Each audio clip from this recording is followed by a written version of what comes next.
Alors déjà, les relations entre un conseil et la direction générale sont finalement généralement positives et rarement conflictuelles.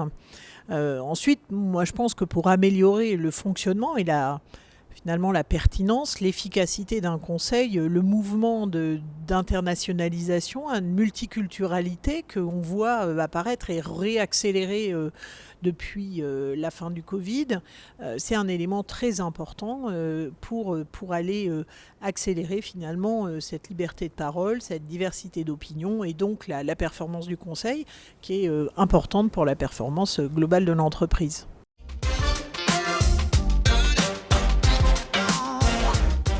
Alors, dans un groupe familial, je pense que un conseil, c'est fait pour avoir une orientation moyen et long terme par rapport au management qui a souvent des obligations plus court terme. Et donc, la présence d'actionnaires familiaux de manière pérenne, solide, c'est forcément quelque chose qui aide le conseil à avoir une orientation long terme.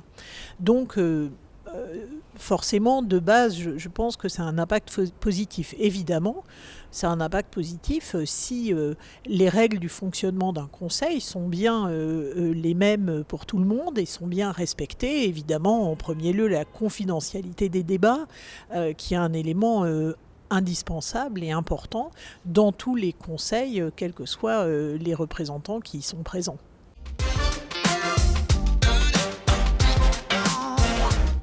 Alors, il y a plein de manières d'organiser un conseil, donc je ne suis pas sûre qu'il y ait de réponse unique à votre question. Je pense quand même que le rôle de l'administrateur référent en cas de conflit est un rôle extrêmement pivot pour aller retrouver un débat sain et un débat constructif et peut-être passer parfois un peu au-dessus de la forme pour revenir au fond et pouvoir écouter et travailler au mieux pour toutes les parties prenantes.